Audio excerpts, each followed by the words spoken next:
Урматтуу журналисттер, урматтуу массалык маалымат каражаттарынын өкүлдөрү, биз бүгүн Айзада Канатбекова кызыбыздын, карындашыбыздын, кыргыздын атуулунун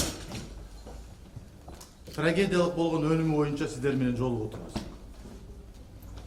Бул трагедиялык өлүмдү мен аябай толкундануу менен, жан дүйнөм ушунчалык эзилүү менен ата катары дагы, кызматкер катары дагы Ички иштер министрлигинин, Кыргызстандын атуулу катары дагы аябай катуу кабыл алдым. Мен Айзада Канатбекованын туугандарынан, жакындарынан, тааныштарынан, ушу шаардык ички иштер башкы башкармалыгынын начальниги катары кечирим сурайм, ал кызды тирүү алып кала албадык. Бирок бүгүнкү күндө Ички иштер министрлиги 5 апрелден бери күндөп түндөп ыкчам кызматкерлер дагы, тергөө кызматы дагы, атайын ыкчам топтор дагы Кыргызстандын бүт булуң бурчтарында ушул кылмышка шектүү болгон, ушул кылмышка тиешеси бар балдардын үстүнөн, атуулдардын үстүнөн иштерди жүргүзүп жатат. Мен сөз берем, бардык кылмышкерлер мыйзам чегинде жазасын тартат. Ата катары менин да кабыргам кайышып турат. Баарыбызда кыз бар, баарыбызда карындаш бар. Ала качуу мен үчүн бул, адамды урдоо мен үчүн бул өтө оор кылмыш деп эсептейм. Мыйзамда да ошондой көрсөтүлгөн. Ошондуктан урматтуу журналисттер, мына бүгүн сиздер менен биз ушул фактыны ине жибине чейин чечмелеп, сиздер берген суроолорго туура так мыйзам чегинде жооп берүүгө биз бүгүн даярбыз. Сурооңуздар болсо бере бериңиздер. Хочу вам рассказать хронологично, значит, события по данному вопиющему факту. Значит, 5 апреля текущего года в службу 102 в 07 часов 30 минут поступило сообщение по факту похищения девушки на пересечении улицы Констанова и Неверова города Бишкек. Значит, данный факт сразу был зарегистрирован, данное сообщение было зарегистрировано в журнал учета информации УД Первомайского района, после чего на место происшествия выехала незамедлительно следственно-оперативная группа. По приезду на место происшествия была установлена девушка-очевидец, которая сообщила непосредственно в милицию по телефону 102, которая пояснила, что на ее глазах трое неизвестных лиц посадили девушку в автомашину красного цвета и увезли в неизвестном направлении. Значит. В ходе проведения оперативно-следственных мероприятий, значит, по месту совершения преступления были изучены камеры видеонаблюдения ближайших кафе и так далее, камеры наблюдения безопасного города, в ходе чего было установлено номерные знаки данного автотранспортного средства. Сразу же после этого даны ориентировки по всем подразделениям органов внутренних дел, областей и города Бишкек. Значит, ориентировки были разосланы, созданы оперативные поисковые группы, которые были направлены. В ходе изучения, значит, так детально объясню, в ходе изучения камер безопасного города мы отследили маршрут данных автотранспортных средств, которые передвигались в западном направлении города Бишкек. Значит, мы уже сделали выводы, что она выдвигается в южную сторону. Сразу же направили несколько оперативных групп на проческу, значит, новостройки города Бишкек, которые находятся в западном направлении. Далее, значит, выставили пост на пост Сосновку и в Джаильский район начали отрабатывать. Значит, что нам немного времени, значит, заняло, значит, мы установили владельцев данных автомашин. Значит, основная автомашина, вот это Honda Civic красного цвета, она была зарегистрирована на гражданина, жителя Джаильского района, Чуйской области. Значит, пока мы его нашли, он нам пояснил, что данный автомобиль он с февраля месяца, значит, дает в аренду, никаких доверенностей он не выдавал. Эти доверенности у нас, как вам известно, они нигде у нас не регистрируются, и это у нас заняло определенное количество времени, чтобы установить, кто передвигается на данном автомобиле. После того, как этот автомобиль, Honda Civic, был зарегистрирован на западном выезде города Бишкек, больше она в эти дни нигде не фиксировалась, значит, камерами. Данный гражданин пояснил, что с февраля месяца он ее, значит, сдает в аренду. определенному гражданину 90-го года рождения, КД, инициал у него. У нас заняло время, потом мы нашли этого гражданина, который пояснил, что данным автомобилем управляет его брат, который тоже погиб, Денисбаев Замирбек. Управляет его брат. Установили его номер телефона и продолжили дальнейшее оперативно-поисковое мероприятие. Значит, с нами были вот эти группы направлены, значит, по территории Чуйской области, это верхняя зона, микрорайоны, начали отрабатывать гостиницы. На данные номерные телефонные номера, значит, мы по месту происшествия, когда мы приехали, мы еще не знали, кто такая потерпевшая, потому что очевидец сообщила, она просто нам сообщила то, что девушку туда задержали и машину похитили в машине. Мы не знали, кто такая потерпевшая, мы ее не устанавливали, не знали. Потом далее, когда потерпевшая обратилась, мать потерпевшая обратилась где-то между 12 и 13 часами, значит, в УВД Первомайского района, и тогда мы выяснили, что похитили именно Айзаду, да? Выяснили ее сотовые телефоны, потом по этой машине выяснили телефоны, значит, подозреваемого, начали прозванивать, они временами включались, выключались, у Айзада телефон вообще был отключен. Оперативники прозванивали эти телефоны, дальше мы технические свои мероприятия проводили. Потом где-то примерно в 16:10 часов 5 числа на телефон подозреваемого Замирбека, погибшего, дозвонились оперативники, с ними провели беседу на уговоры о том, что мы там договорились уже с родителями невесты.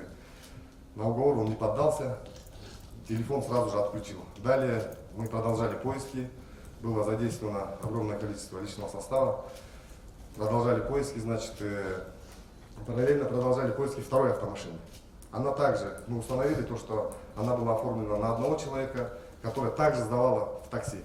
Оба эти водители обеих этих машин, они, получается, нигде не жили. У них не было адреса места проживания, они жили в машине и таксовали. Они по городу таксовали. Потом, значит, примерно в 19:00 часов гудки пошли на телефон Айзады. Мы сообщили об этом матери, чтобы она не испугалась. Мать дозвонилась, до нее она наш телефон не подняла. Мать дозвонилась, мама переговорила с ней. Она сказала: мама, не переживайте, я скоро приеду домой, я с ним сам разберусь. Далее наши сотрудники оперативные тоже дозвонились до этой девчонки, до Айзады дозвонились. До Айзады дозвонились, она сказала: вы не лезьте, это наши отношения, я сама разберусь, и далее выключила свой абонентский телефон. После чего мы начали проводить дальнейшие оперативные мероприятия.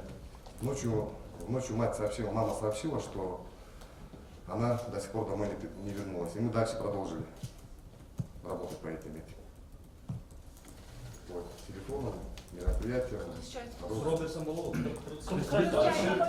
Бир суроо барбы? Кошумча эле суроо ошого. Ошол кыз чалган экен да сиздергечи. Азыр кыргызча айтып коеюн да. Мен суроо берейин. Силер азыр менин атым Альмир, мен Клоп медиадамын. Сиз азыр айттыңыз, кыздын ата энеси менен сүйлөштүк, анан айдоочуга чалдык деп. Кыздын ата энеси менен эмне жөнүндө сүйлөштүңөр? Кыз айдоочуга эмне деп айттыңар? Эмне деп сүйлөшүү болду? Айдоочуга чалганда биз деген мындай суроо койдук. Силер каякта жүрөсүңөр, келбейсиңер, эмне болду деп туруп милицияга чакырдык аларды. Анткени телефонду эртеден бери кечке чейин чалып атканда ал өчүк болчу. Анан бир убакытта саат 16:00 чамаларында биз чалып туруп, ал телефонду көтөрдү. Көтөргөндөн кийин биз суроо бердик: каяктасың, келгиле, биз милициядан болобуз деп туруп конкретно айттык. Айтып туруп, он не поддался разговору. Ал бизге түшүндүрүп берди. Мен бул кыз менен 4 айдан бери сүйлөшөм. Биз үйлөнөлү деп атканбыз. Бизге тийишпегиле деп туруп телефонду өчүрүп салды. Андан кийин, уже 3 сааттан кийин биз Айзадага, мархум Айзадага номер чалганда телефон иштеп баштады. Иштеп баштагандан кийин биз апасына айттык, биздин номерди албай койду да. Апасы чалгандан кийин ал телефонду көтөрүп, апасына айтты: мен түн ичинде үйгө келем. Мен азыр Замир менен өзүм чечишип алам, анан үйгө келем деп айтты, түшүндүрүп айтты да. Андан кийин биздин опер кызматкерлери чалып, кыз менен сүйлөштү. Ал да бизге ошондой эле апасына айткан сөздү бизге кайталап айтып берди. Сиз азыр Альмир, биз да суроо берели. Саламатсызбы? Токтосун Азаттык радиосунан.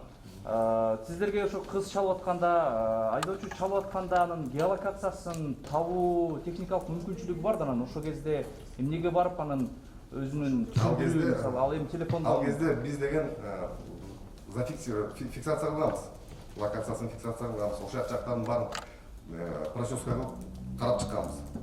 Аяктын баарын полностью бүттү, өйдө жактын баарын группалар барып туруп, изилдөө кылып туруп карап чыгышкан. Негизи техникалык мүмкүнчүлүк бар тапканга телефон аркылуу. Эми бар. Турду деп айтты деп маалымат берип атпайбы, анда барган эмес турбайсыздар. Бирок азыр деген мындай да, азыр силерге деген бул техникалык мүмкүнчүлүктөрдү мындай детально түшүндүрүп бере албайм. Анткени сиз аны сиз да түшүнбөйсүңөр. Түшүнгөндө могу Местный малчылар айтты деп маалымат берип атпайсыздар. Ооба, местный малчылар чалып. Сиздер геолокация боюнча баары издебепсиздер да? Ошондой болуп калбы? Жок, геолокацияны издедик. Бирок техникалык мүмкүнчүлүктөр алар ар кандай болуп калат да. Перекидывать этип, туура эмес көргөзүп калат. Ошондой моменттер бар да. Анан дагы мындай кичине загвоздкалар болуп калды. Азыр дагы түшүндүрүп берейин. Бизде азыр деген билесиз, соттун санкциясы керек мыйзамдар боюнча. Санкциясынан кийин бүт ошол техникалык моменттерди алышакта бул деген убакыт өтөт. Биринчиден. Экинчиден биз аны алгандан кийин жанагы подельниктерин устанавливать этиш үчүн башка телефондорду да көтөрдүк да. А бул телефондорду баарын деген сим карталарды Ош базарынан саткан, бир сотовый оператор саткан. Ал башка кишилердин атына зарегистрирован болуп калганда, ошол бизге деген убакыт неметип калды да, тоже берилип калды. Анткени бүт телефондордун баары өчүк болчу. Күйүп туруп бизге определенное время керек да. Күйүп турганда определенное времяда биз анын деген локациясын жакшылап текшере алабыз. Камерага тартылыптыр. А камера эмне үчүн Бишкекте керек алчы? Анткени тиги Жок, мен азыр сизге мен сизге ушул үчүн керек да, туурабы? мен түшүндүм сиздин сурооңузду. Мен эң башында орусча айтып кеттим. Биз бул камералардын баарын, безопасный городдун баары менен маршруттун изилдеп чыктык маршрутту бизде бар болчу.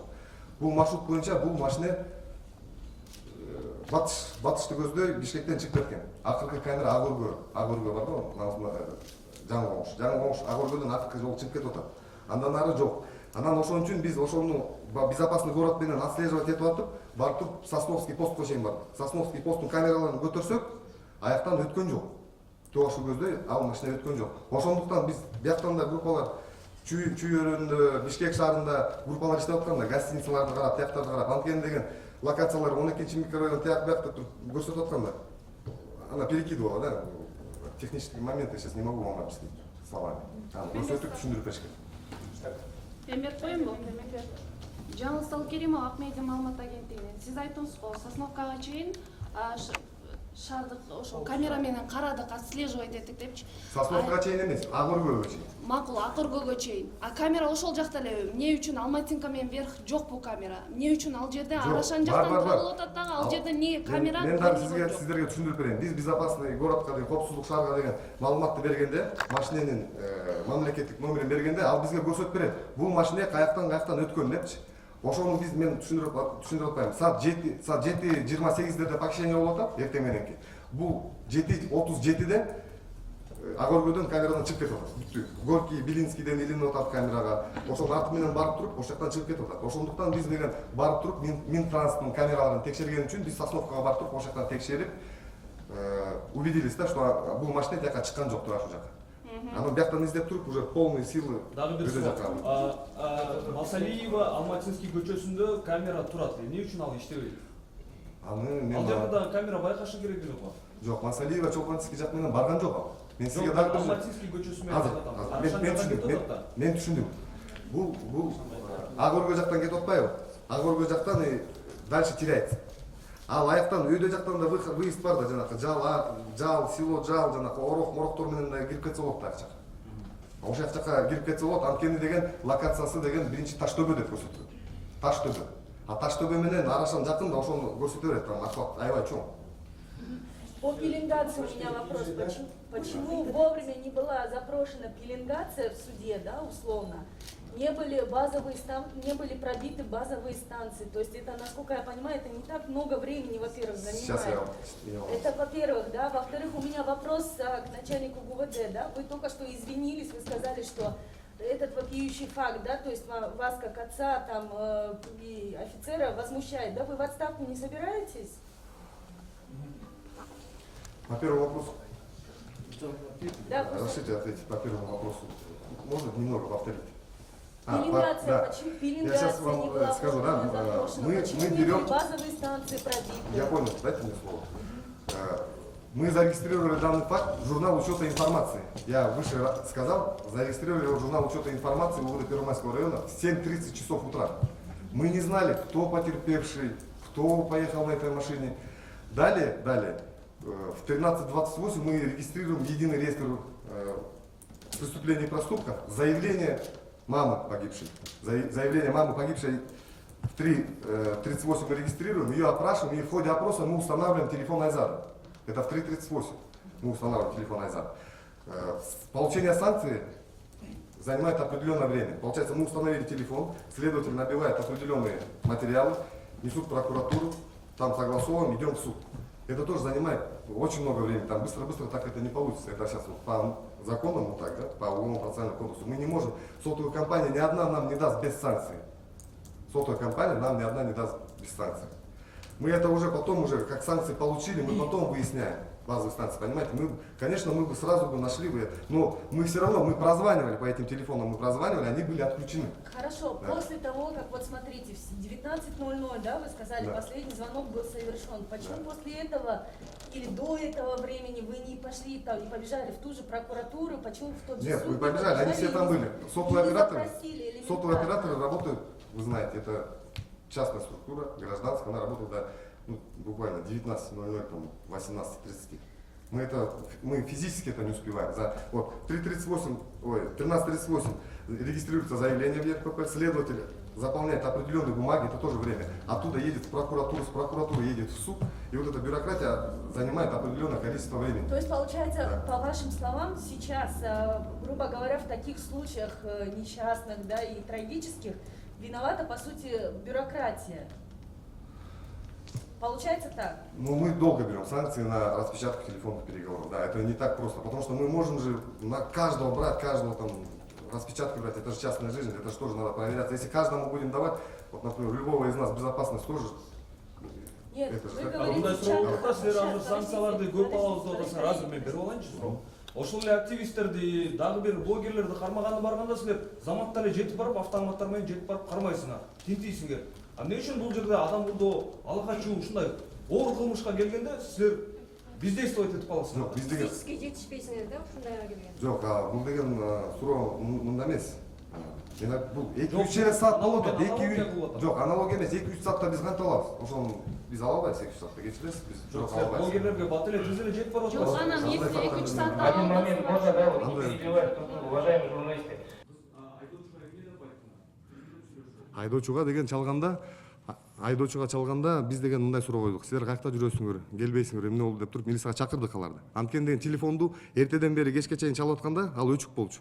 Анан бир убакытта саат 16:00 чамаларында биз чалып туруп, ал телефонду көтөрдү. Көтөргөндөн кийин биз суроо бердик, каяктасың, келгиле, биз милициядан болобуз деп туруп конкретно айттык. Айтып туруп, он не поддался разговорам. Ал бизге түшүндүрүп берди. Мен бул кыз менен 4 айдан бери сүйлөшөм. Биз үйлөнөлү деп атканбыз. Бизге тийишпегиле деп туруп телефонду өчүрүп салды.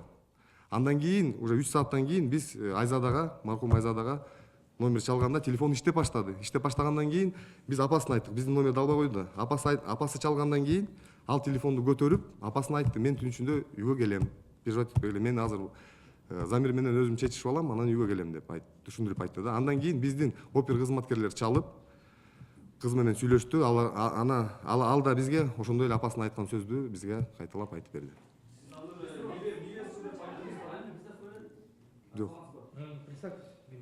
Сосын Азаттык радиосунан.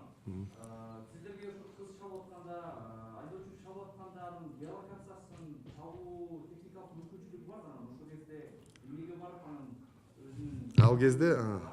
Ал кезде биз деген фиксация кылганбыз. Локациясын фиксация кылганбыз. Ошол жактардын баарын проческа кылып карап чыкканбыз. Аяктын баарын полностью бүт өйдө жактын баарын группалар барып туруп, изилдөө кылып туруп карап чыгышкан. Эми бар.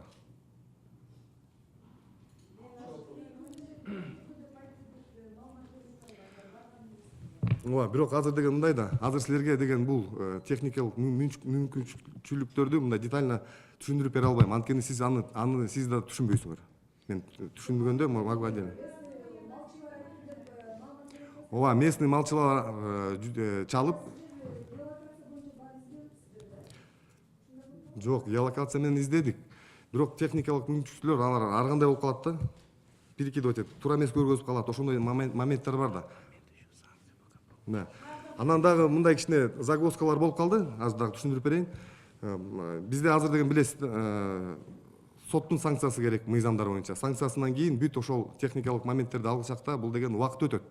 Убакыт өтөт биринчиден. Экинчиден биз аны алгандан кийин жанагы подельниктерин устанавливать этиш үчүн башка телефондорду да көтөрдүк да. А бул телефондорду баарын деген сим карталарды Ош базарынан саткан, бир сотовый оператор саткан.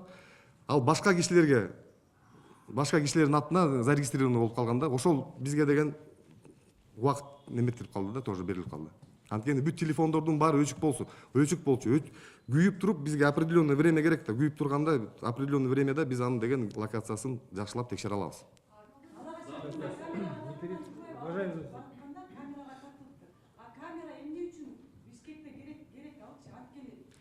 Жок, мен азыр сизге мен түшүндүм сиздин сурооңузду. Мен эң башында орусча айтып кеттим. Биз бул камералардын баарын, безопасный городдун баары менен маршруттун мы изилдеп чыктык маршрутту. Маршрутту бизде бар болчу. Бул маршрут боюнча бул машина батышты көздөй Бишкектен чыгып кеткен. Акыркы камера ак өргө бар го, жаңы коңуш ак өргөдөн акыркы жол чыгып кетип атат. Андан ары жок. Анан ошон үчүн биз ошону безопасный город менен отслеживать этип атып, барып туруп Сосновский постко чейин бардык. Сосновский посттун камераларын көтөрсөк, аяктан өткөн жок. Тугашы көздөй ал машина өткөн жок. Ошондуктан биз бияктан да группалар Чүй өрөөнүндө, Бишкек шаарында группалар иштеп атканда, гостиницаларды карап, тияктарды карап, анткени деген локациялар 12-чи микрорайон тияк бияк деп туруп көрсөтүп атканда, она перекидывала, да, технические моменты, сейчас не могу вам объяснить так, словами. Аны көрсөтүп түшүндүрүп бериш керек.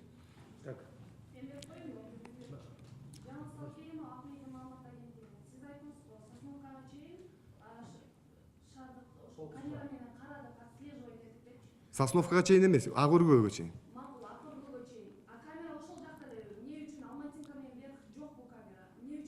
Жок, бар. Мен дагы сиздерге түшүндүрүп берейин. Биз безопасный городко деген, коопсуздук шаарга деген маалыматты бергенде, машиненин мамлекеттик номерин бергенде, ал бизге көрсөтүп берет. Бул машина каяктан өткөн депчи. Ошону мен түшүндүрүп атпайм. Саат 7:28 похищение болуп атат, эртең мененки. Бул 7:37 ак өргөдөн камерадан чыгып кетип атат. Бүттү. Горький, Белинскийден илинип атат камерага. Ошонун арты менен барып туруп, ошол жактан чыгып кетип атат. Ошондуктан биз деген барып туруп, Минтранстын камераларын текшерген үчүн биз Сосновкага барып туруп, ошол жактан текшерип, убедились да, что бул машина тияка чыккан жок, ушул жака. Анан бияктан издеп туруп, уже полный силы өйдө жака.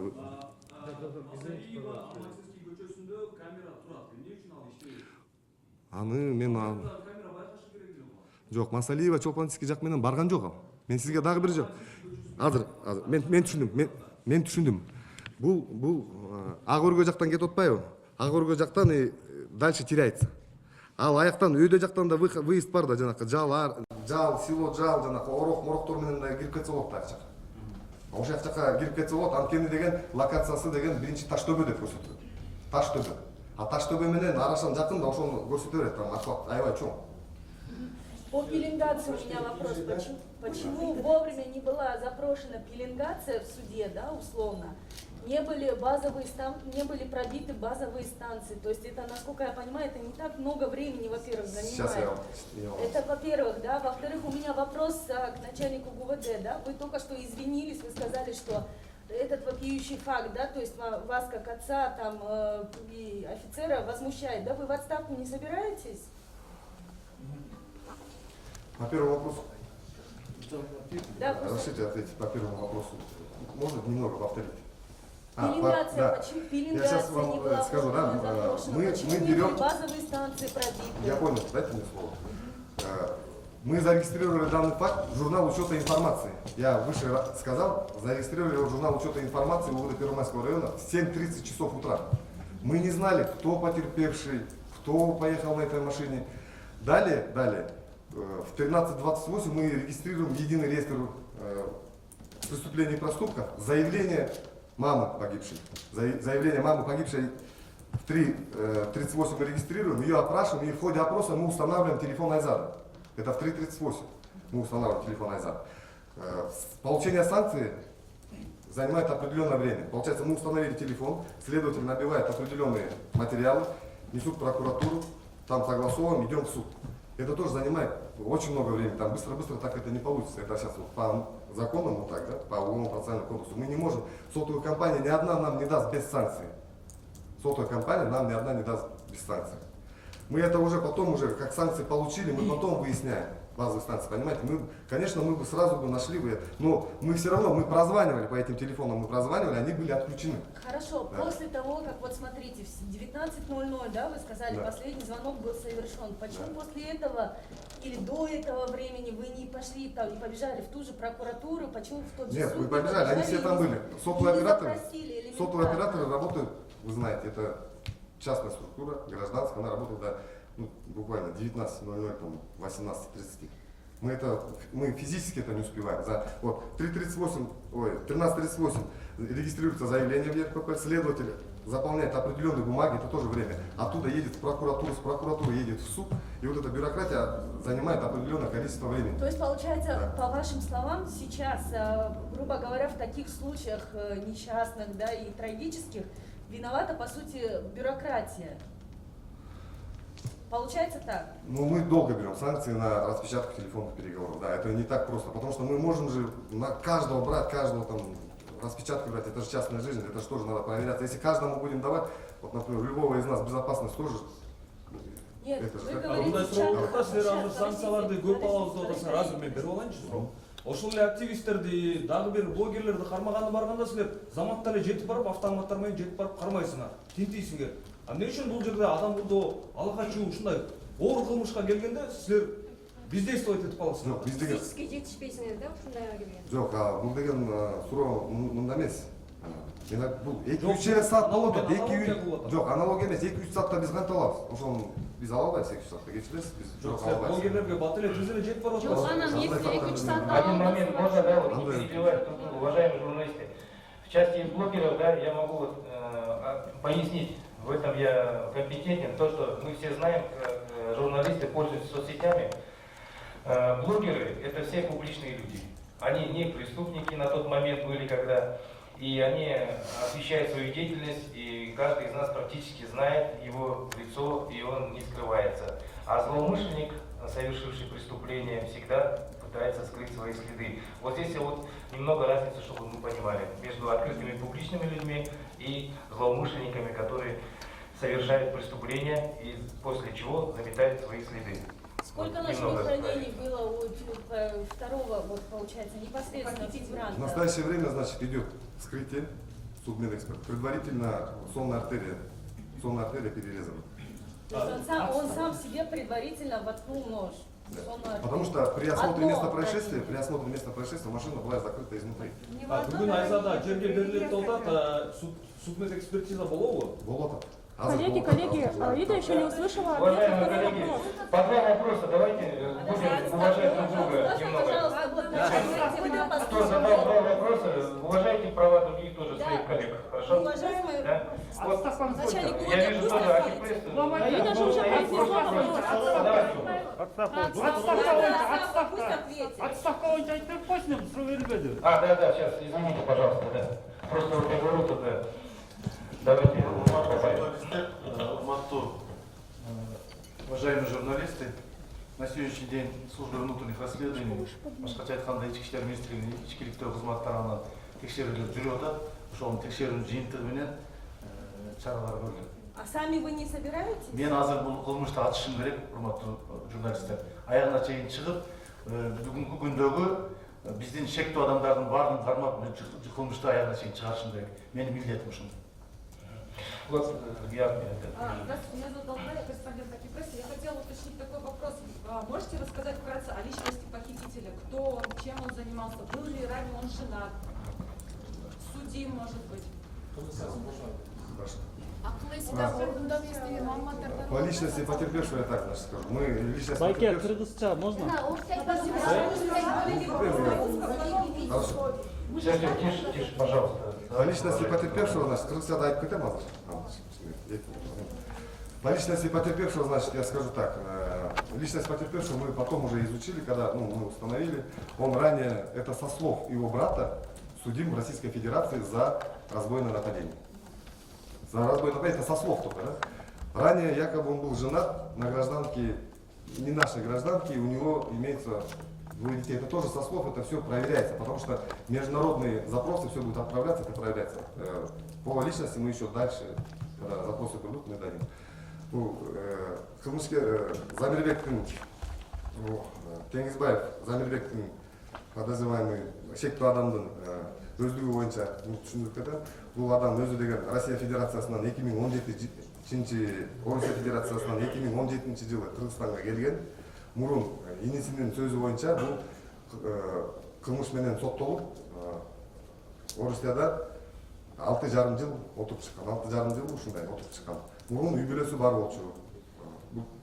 Үй бүлөсү бар болчу, 2 баласы бар деп бизге маалымат берилген. Бирок бул маалымат азыркы учурда биздин коллегалардын немесинен башка мамлекеттин коллегалары менен азыр байланышып туруп бул маалымат текшерилип жатат. Бул 2017 жылы Кыргызстанга келип туруп таксовать этип жүрдү. Биринчи квартираларды снимать этип жүрдү, ушинтип жүрүп туруп, акыркы уже 2-3 айдан бери бул машинанын ичинде жашап таксовать этип жүргөн. Машинеде уктап, машинеде жумушка барып ушундай. Все силы были брошены. То есть мы уже 3 дня дома не ночуем. Мы только успеваем на полчаса съездить, переодеться, побриться, помыться и все. Остальные дни вот круглосуточно. Мы с 5 числа в связи с выборами несли службу, значит, это, как говорится, усиленный вариант, понимаете, да? Второй вопрос. Насколько безопасно жить в Бишкеке? Второй вопрос был. Уважаемые коллеги, вы прекрасно понимаете, что столица нашей республики это Бишкек.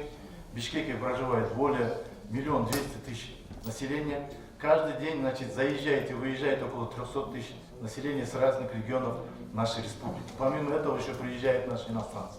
Мы всячески стараемся, значит, обеспечить безопасность дорожного движения, безопасность в общественных местах, безопасность граждан проживающих, а также гостей. Все силы, одним словом, по сравнению с другими регионами, город Бишкек почти что работает круглосуточно. Машина 2 күндөн кийин табылды да, анын ичинде өлүк бар экен. Некстадан акылайык. Кече президент Атабеевке барды да, бирок машина ушу күч тармагынан эмес, бир койчу тарабынан табылды да. Ошондо президенттин коопсуздугу да каралбай калганды кече. Жок, сиздер мындай түшүнсөңүздөр, жана биздин криминалдык милиция кызматынын начальниги айтып кетпедиби? Ак Ордодон барып жоголуп атат деп. Ак Ордодон барып камера фиксация кылгандан кийин ал биз ойлогонбуз бир направлениеси Орский направление кетти деп. Ошон үчүн Сосновканы барып текшерип атпайбыз, постучу. Ошол направлениеде бүт чүйдүн региону бир направление ошол жактан жок болуп аткандан кийин возможно кайрылып алып туруп бул көл тарапка кетти деген ой болду. Себеби дегенде кыздын ата теги балыкчыдан болду. Ал тарапка группалар кеткен да. Анан бул ошол жактан тоо жакка чыгып туруп, именно камералар жок жак менен барып туруп, жанагы эме Чокморов айылынан барганда Арашандын Чокморов айылынан өтүп Арашандын аркасынан ылдый түшүп туруп, жанагындай асфальттан чыгып барып туруп, анан дагы солго бурулуп, анан дагы солго бурулуп келип, айдоо жерге оң жактагы 2 дөңгөлөк менен трактор айдап кеткен жерге тыгылып калган. Ал жерден тиягынан да, биягынан да 4 жагынан тең, жанагындай чычыр канаттар менен тосулуп, айдоо жерде көрүнбөйт экен. Балдар проческаны бир нече саат жасашкан ушул жакта. Сиздер айткан суроолор боюнча жанагы эменин телефондун антеннасы тиги Таштөбөдөн чыгып атпайбы?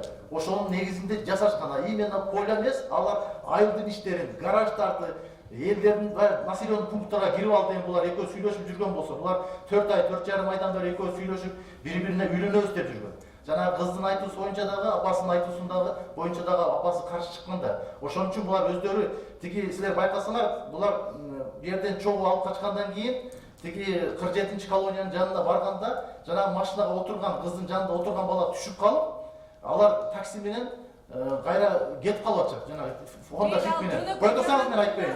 Койтосаңыз мен айтпайм. Коопсуздугун кандай карайсыңар силер? Эгерде ошол жакта өлүм болуп атса, бир эмес 2 өлүм, ушундай мыкаачылык менен өлтүрүлүп атса да, именно ошо Арашанда, чүйдө, сокулукта ушундай болуп атса. Эми, урматтуу журналисттер, Biz mümkün болгон күчтөр менен бүгүнкү күндө шаардын жашоочуларынын, шаардын меймандардын, шаардын коноктордун жашоосун колдон келишинче күнү түнү иштеп беребиз.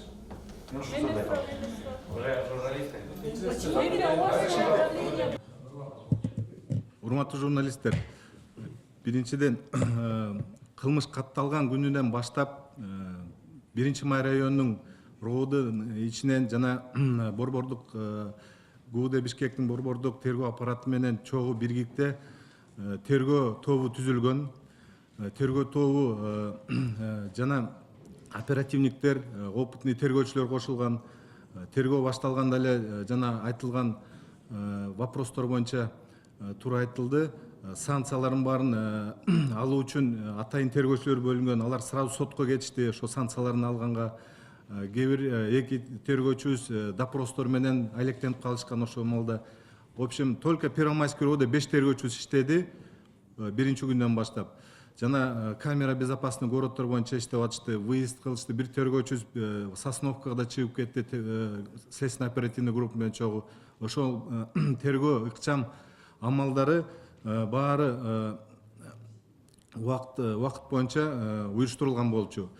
Жана айтып кеткем келет, жана автомашина табылганда эки маркум ошол автомашина табылганда ал жерден автомашинанын арткы сидениясында табылган болчу.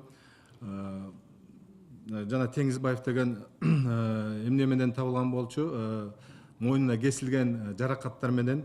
Анын жанында жанакындай обой кескен атайын жана канцелярский нож деп коет, ошол бычак эмес, ошо канцелярский нож табылган болчу. Жанында сотовый телефон табылган болчу.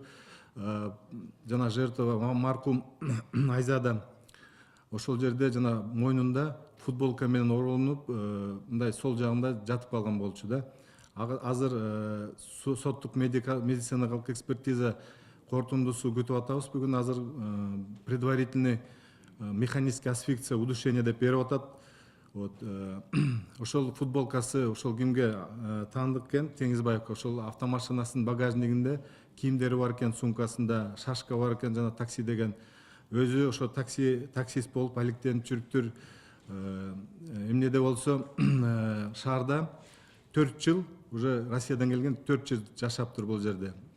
Улан Кубанычбек айткандай, эмнеден Москвадан бул разбойный нападение, каракчылык жазаптыр. Группа лиц кылып, ал боюнча соттолуптур. Предварительный информация боюнча, маалымат боюнча. Ал боюнча биз атайын эл аралык запросторду даярдап койдук. Бүгүн понедельник, бүгүн жөнөтөбүз. Предварительно телефон сүйлөшүүлөр болду. Полный өздүк личностный изучение кылып атабыз. Азыркы учурда кылмыш иши Аламедин районунан бизге алынып атат. Өзүбүздүн кылмыш иши боюнча, похищение боюнча, адам урдоо боюнча борбордук аппаратка, бул жакка ГУД Бишкекке алдык ишти. Дагы Бишкектен опытный подполковник, полковник тергөөчүлөр кошулду. Абдан разносторонний, оперативный, следственный иштер жазалып атат азыркы учурда. Нам постоянно говорят, постоянно скидывают пресс-релизы, да? Но сегодня мы видим, что на самом деле ваша профилактика ни к чему не приводит. Как вы боретесь тогда с этой, как вы вообще профилактируете тогда эти преступления, во-первых? Во-вторых, вопрос у меня, почему было выбрано именно Ожское направление? Вы так и не ответили ни одному из коллег. Давайте я на первый вопрос отвечу. На второй вопрос ответит, значит, начальник криминальной милиции. Значит, уважаемые коллеги, журналисты, вот я вам цифры, данные предоставлю, да, вот на сегодняшний день у нас по сравнению с прошлым годом идет снижение преступности. Если в прошлом году было, в отчетном году зарегистрировано 8452 преступления, на сегодня по итогам первого квартала, значит, 6194 преступления. То есть минус идет 2258 преступлений. Мы стараемся снижать. На сегодняшний день по итогам первого квартала, значит, все особо тяжкие преступления были раскрыты. Резонансные преступления все были раскрыты. Разбойные нападения, изнасилования все были раскрыты на сегодняшний день. На сегодняшний день мы боремся именно кражам личного имущества. То есть кража с кармана, кража лишние вещи, которые, значит, оставлены без присмотра, кража из квартир грабежи. Вот это на сегодняшний день является нашим бичем.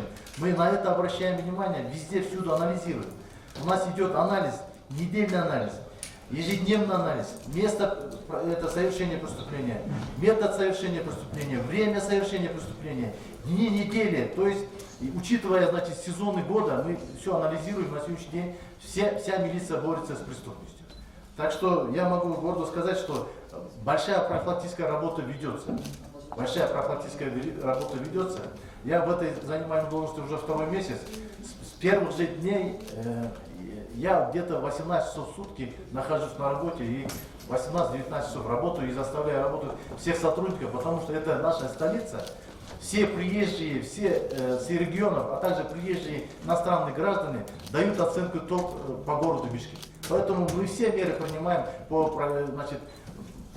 профилактике, предупреждению, пересечению, раскрытию всех видов преступлений. Спасибо. Кызды уурдап барып өлтүрүлгөн өлүм үчүн, окуя үчүн жеке ким жоопкер деп ойлойсуздар? Ошо өзүңүздөрдү жоопкер сезесиздерби? Себеби буга чейин ички иштер шаардык милициясынан 2 гана пресс-релиз берилди ошол уурдоо боюнча. Эмнеге мамлекеттик телеканалдардан издөө жарыялаган жок? Эгерде ал милиция ошол Арашанга жеткенге чейин башка айдоочулар, ошол жерде шаар тургундары көрсө кабарламак да, эмнеге мындай айгай салган жоксуңар дегендей да. Себеби кээде жөн гана шаардык милициянын бир 2 кызды же бирөөнү үйүнө жеткирип суукта жеткиргенин абдан чоң пиар менен баракчаларына чыгат. Бул окуя болсо ушул кыскача пресс-релиз менен гана чектелген да.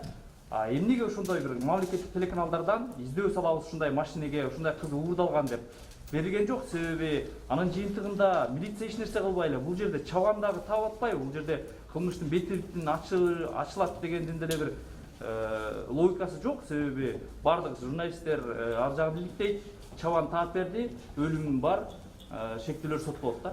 Жеке жоопкерчилик кимде? Урматтуу журналисттер, уважаемые журналисты, мы все понимаем вашу обеспокоенность.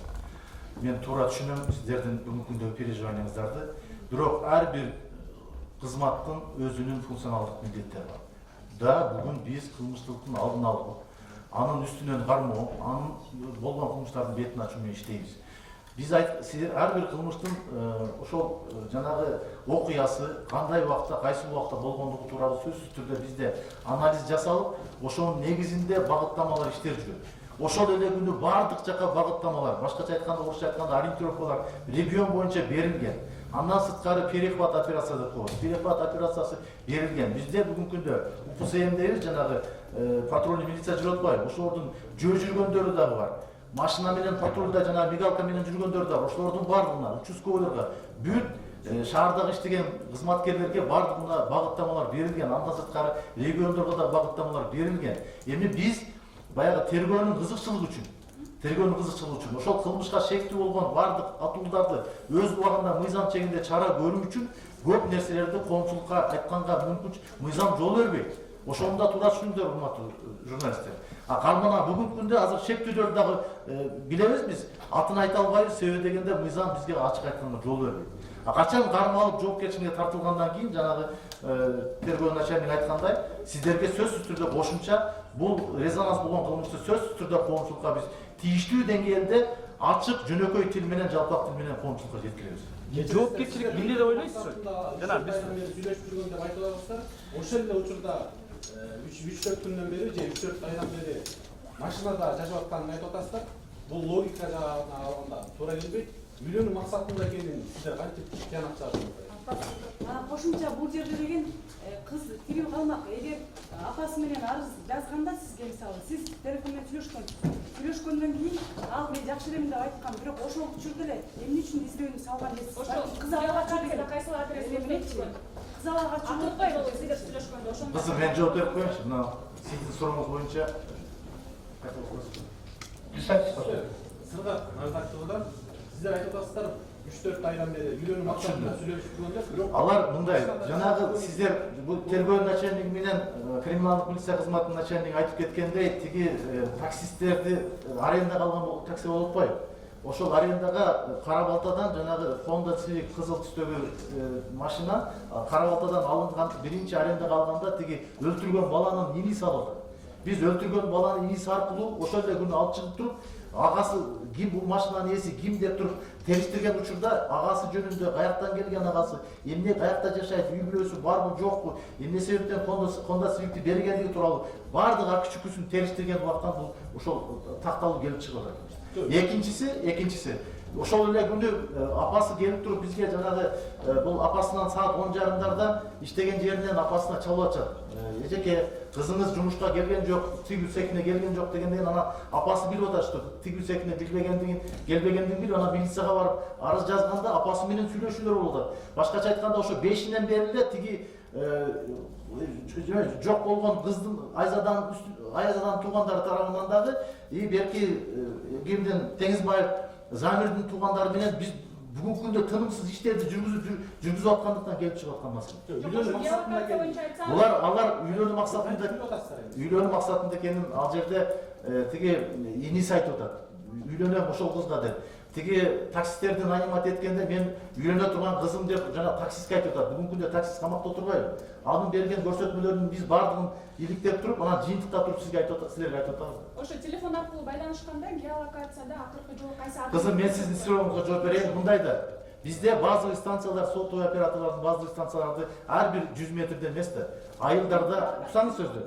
Айылдарда бир, маселен, бир сотовый оператордун бир жерде коюлган радиостанциясы бир 10 километр жерди аймакты мындай камтышы мүмкүн да. Ошон үчүн биз жер-жеринде бүт айылдардын арасында, көчөлөрдө, жамгыр жаагына байланыштуу Honda Civic кичинекей жанагындай машина болгонуна байланыштуу биз талаага кирип тыгылып калат деген ой болгон эмес.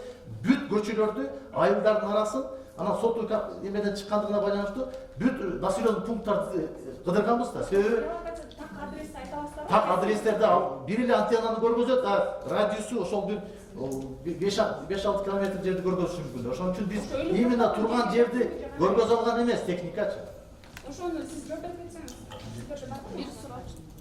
Бул боюнча мен сизге айтып атпаймынбы. Бул геолокациясын биз уже эртеси билген, анткени саат 7-де звонок болуп атат. Сотовый оператор 7-де иштебейт. Хорошо, ошону сурап. Геолокациясы эмки күнү билип атабыз. Эмки күнү билгенде негизи жалпы эң башында мен сизге айткандай, бул адресте деген таш төбө деп көрсөткөн. Башка жакты көрсөткөн. Жилой массив. Анткени үйлөнүү максатында биз аны деген бүт деген обстоятельствосын билбейбиз да. Бул каякта жашайт, эмне жашайт деп конкретно билчү эмеспиз. Ошол именно ошол убакытта. Ошон үчүн биз деген тинтүү иштерин прочёсканы деген жыл массивтерден карап жүрдүк да. Кызды эмнеге ала качат? Үйүнө апарат да. Биз Ошол сотовый Мен кошумча айтып коеюн, урматтуу журналисттер. Бул жерде биз жанагы Оршк направление исключение болуп атпайбы? Тиги эмеден кийин, Агордодон кийин, акыркы камерадан кийин биз барып туруп тиги немени текшергенде, Сосновкадагы камераны текшергенде, ага чейинки жолдогу камераларды барып текшерип барганда убакыт кетип атат да. Текшергенде ал жакта жок болуп чыккандан кийин анан биз көл тарапка кеткен группадан сурап атабыз. Алардан аерде да жок. Ылдый тарап кеткен жанагы эмеге граница, Казакстандын границасына кеткен. Башкача айтканда бүт чоң көчөлөрдөгү болгон камералар аркылуу текшергенде жыйынтык чыкпай калып атпайбы? Андан кийин биз ойлодук, телефон өчүп калып аткандан кийин, значит шаардын ичиндеги бир себеби ал баланын постоянно жашаган жери жок. Кыз менен чогуу экөө кетип атат. Булар бир нерсени түшүнсүңөр, тиги үчөө түшүп калгандан кийин экөө кетип атат. Башкача айтканда ошол жанагы 47-колониянын жанынан кийин эле бир алып качкандан кийин бир 15 мүнөттөн кийин экөө уже свободный эле кетип атат. Кыз аркада отуруп кетип аткан болуп атат. Түшүнүп анан кое туруңуз. Анан биз ошондо анан шаардын ичиндеги дагы чүңтүн тегерегиндеги дагы бүт болгон гостиница, частный гостиницабы, мамлекеттик гостиницабы, жанагындай жатаканаларбы же тапшырылган квартиралар, ошолордун арасында издөө иштерин күндөп-түндөп жүргүздүк да. Бул деген чоң иш жасалды. Эми мунун баардыгын азыр сиздерге бир 15 мүнөттүн же жарым саат ичинде айтып берип өтөм. Бир суроо сотовый оператор боюнча берип коеюнчу. Акмедиа маалымат агенттиги Жаңысал Керимов. Ошол убакыт ошол сотовый оператор 7:30 иштебейт деп атасыздар. Анан ошол учурга, например, сиз убакыт кетип калды деп атасыз. Запроско, уруксатка. Эми бул каргашал кызды ала качып кетип, анан трагедиялуу окуя менен аяктаган биринчи учур эмес да. Эми ушул боюнча сотовый оператор менен сүйлөшүп, какой-то бир кыска мөөнөттүн ичинде запрос алып, уруксат алуу боюнча иштер жүргүзүлөбү? бул деген Мен айтып коеюнчу, урматтуу журналисттер. Мына мен айттым, 2 айдын тегерегинде иштеп атам депчи. Келгенден баштап мына тергөө начальниги дагы тиги криминалдык милиция кызматынын начальниги отурат. Биз бүгүнкү күндө 19-жылы 1-январдан кирген мыйзамдардын, кодекстердин бардыгына өзгөртүү киргизүү боюнча пачкалаган сунуштарды бердик. Мына буюрса эртең күрсүгүнү конституцияга өзгөрүү кирип, мынау шайлоолор тынч аман эсен өтүп кетсе, муну сөзсүз түрдө каралат буларчы. Биз жанагы административный арест боюнча карабасак болбойт. Дагы азыркыдай өзгөртүүлөр боюнча жана техникалык жактан убагында алуу маселеси боюнча тергөөчүлөр кайра эле өздөрү ошол жерде соттун чечимин күтүп отурбастан өздөрү чечим чыгара турган толгон токой маселелер боюнча биз пачкалаган кодекстерге, мыйзамдарга сунуштарды бергенбиз. Булар эми каралат. Бүгүнкү күндө дагы ушу мындайча айтканда комиссиялар тарабынан ушул изилденип атат. Бул өзгөртүүлөрдү киргизмей сайын биз мурдагыдай тартипти киргизмей сайын кыйын боло берет да, ошону биз силерге айтып коеюн. Мен берип коеюнчу бир суроо.